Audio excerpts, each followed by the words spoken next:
Welcome to steno dictation. Dictation 5 second बाद शुरू होगा। स्टार्ट। कोई भी सरकारी योजना शुरू करने से पहले लाभार्थियों को केंद्र में रखकर उसके लिए नियम शर्तें तय की जाती हैं। इसी आधार पर पात्र लोगों का चयन कर संबंधित योजना का लाभ उन तक पहुंचाया जाता है। मगर किसी योजना को चुनाव से ठीक पहले लागू किया जाए और उसी सरकार के फिर से राज्य में कमान संभालने के बाद अगर बड़ी संख्या में लोगों को पात्रता की सूची से बाहर कर दिया जाए तो उस पर सवाल उठना स्वाभाविक है। महाराष्ट्र में भी कुछ ऐसा ही हुआ है। खबरों के मुताबिक राज्य सरकार ने मुख्यमंत्री माझी लाडली बहन योजना से 90 लाख से ज़्यादा महिलाओं को बाहर कर दिया है। यानी इन महिलाओं को पहले इस योजना का लाभ दिया जा रहा था, लेकिन अब वे या तो पात्रता के मानदंडों को पूरा नहीं कर पाई हैं या फिर EKYC प्रक्रिया को पूरा न कर पाने की वजह से उनका नाम सूची से हटा दिया गया है। ऐसे में अहम सवाल यह है कि क्या इस योजना में नई नियमावली जोड़ी गई है? अगर ऐसा नहीं है तो फिर क्या वजह है कि जो महिलाएं पहले पात्र थीं अब वे अपात्र हो गई हैं?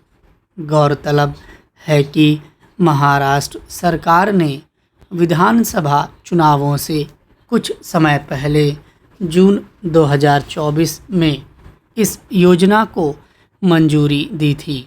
इसके तहत 21 से 65 वर्ष की आयु की पात्र महिलाएं प्रतिमाह 1,500 रुपये की आर्थिक सहायता प्राप्त कर सकती हैं। इस योजना में राज्य की 2.4 करोड़ महिलाओं को शामिल किया गया था, मगर अब फिर से सत्तासीन हुई महायुति सरकार ने EKYC प्रक्रिया के तहत लाखों महिलाओं के नाम इस योजना से बाहर कर दिए हैं। सवाल है कि शुरू में इन महिलाओं को किस आधार पर पात्र घोषित किया गया था? क्या तब दस्तावेजों की जांच सही ढंग से नहीं की गई थी या फिर इसके पीछे इससे चुनावी लाभ उठाने की मंशा थी?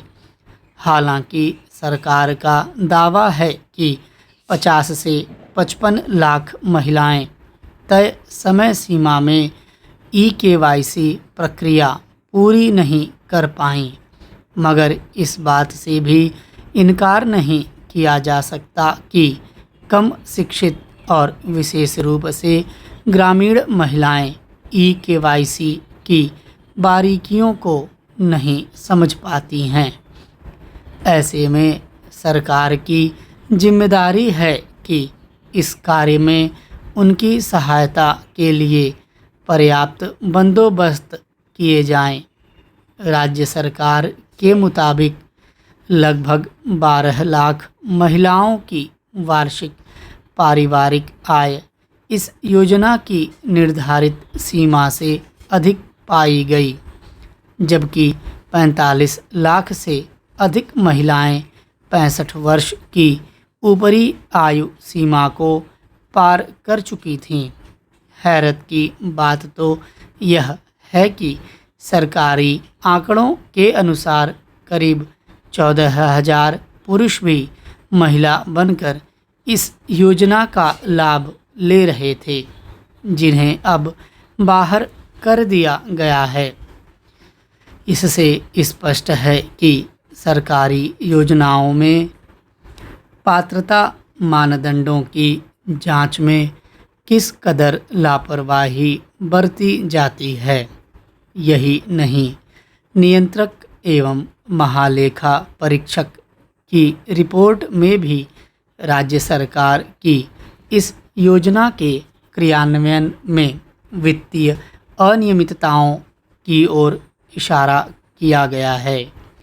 रिपोर्ट के मुताबिक सरकार ने इस योजना के लिए स्वीकृति कुल बजट के मुकाबले 3,500 करोड़ रुपए अतिरिक्त खर्च किए। साथ ही जमा खातों में हजारों करोड़ रुपए रखने और वित्तीय प्रबंधन में कमियों को भी उजागर किया गया है। ऐसे में अब यह मांग की जा रही है कि इस योजना की निष्पक्ष जांच कराई जानी चाहिए ताकि सच सामने आ सके। उत्तर प्रदेश में सरकार का दावा रहा है कि उसने अपराध और अपराधियों के खिलाफ जिस स्तर पर सख्ती और कार्रवाई की है, उसकी वजह से राज्य की जनता खुद को सुरक्षित महसूस करती है। ख़ास तौर पर महिलाओं के लिए एक सुरक्षित माहौल बना है और कहीं भी आने जाने में उन्हें किसी तरह के असुरक्षा भाव से नहीं गुजरना पड़ता। सरकार के इस तरह के दावे निश्चित रूप से आम जनता की सुरक्षा के लिहाज से अहम है, लेकिन सवाल है कि क्या राज्य में सरकार और पुलिस का प्रभाव वास्तव में इतना असरकारी है कि किसी भी वारदात को अंजाम देने से पहले अपराधी कानून से खौफ खाते हैं।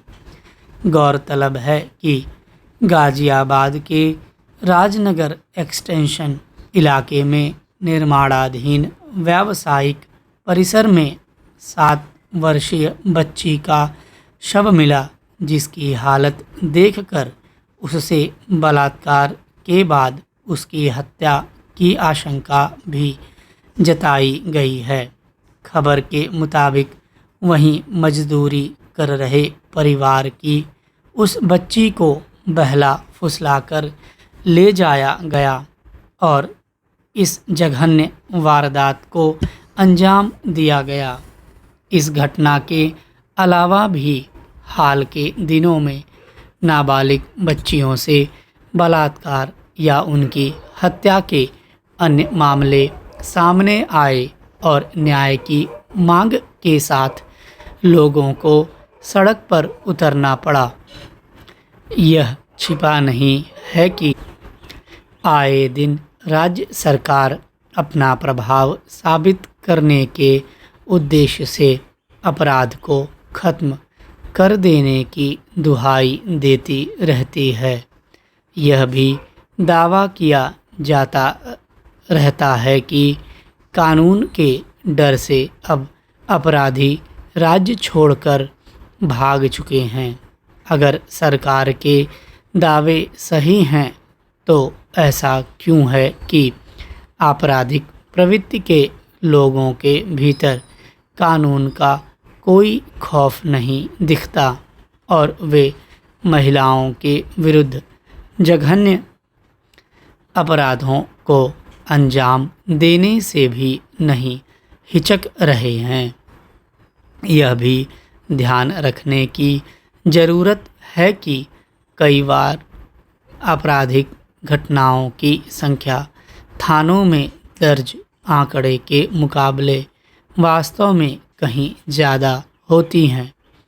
कहने को महिलाओं के लिए राज्य को सुरक्षित बनाने के उद्देश्य से कानून से लेकर हर स्तर पर चौकसी बरतने और हेल्पलाइन की व्यवस्था करने जैसे उपाय किए गए हैं, मगर सच्चाई यह है कि सरकारी दावों के समांतर अभी भी ऐसा तंत्र सक्रिय करने की ज़रूरत है जो महिलाओं के लिए वास्तव में सुरक्षित माहौल बना सके।